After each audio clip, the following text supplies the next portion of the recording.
had it where it became their interpretation of the blues, you know.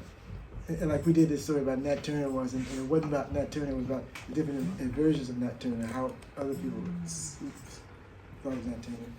And for me, you know, the blues gave me a chance to talk about how I came to it. I used to play trumpet when I was a kid, you know. And my grandmother was very religious, you know, and I had a cousin that was a preacher in Mississippi, and so like there was always this tension about what kind of music you playing in the house, you know, and things like that. And like the blues was considered the devil's music, and my grandmother had an impact on what we heard. My mother was completely different, you know. So it wasn't until I got older and really understood what the blues was, you know. And for me, you sort of have to experience that, you know, the kind of things they talk about in the blues. And you know, I sort of hung out with some older guys, you know, so they were into that. So I was learning from them the wrong things, by the way. But anyway, that's what this is about. So we have that kind of blues connection. And I grew up in a sanctified Holy Roller church. And the blues comes natural for me, you know. I sing a little bit, but I prefer jazz. But people who know me says that I should sing the blues. But Charles is the only filmmaker I ever really wanted to work with. When I saw his work, I saw Killer Sheep, and when I saw that, I had never seen anything like that. And he's the only filmmaker who I saw work, I said I want to work with him. Not Martin Scorsese, no.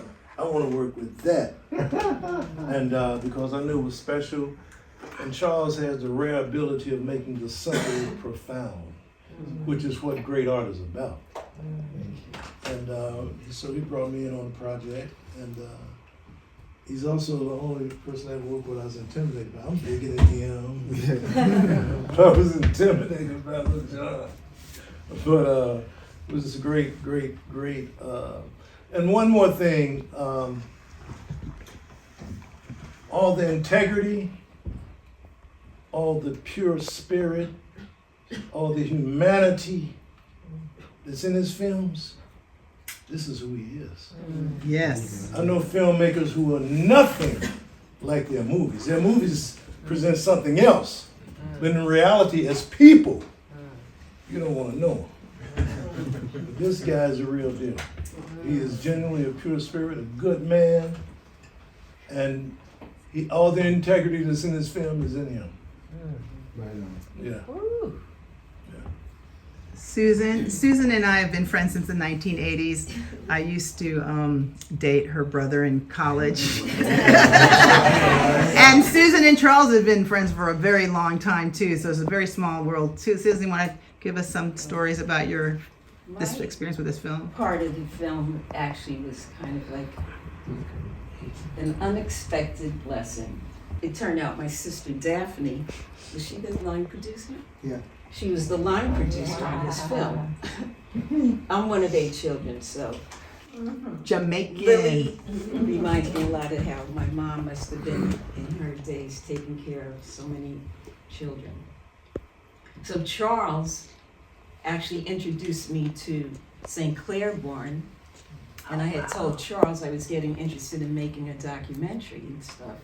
So I became one of the first members of Bad West out here, documentary group. Yeah. So I went to a screening the next day at the DGA, and my sister flew in and she was going to stay at my place. So I physically introduced her to Charles, but Charles and her had only been talking on the phone.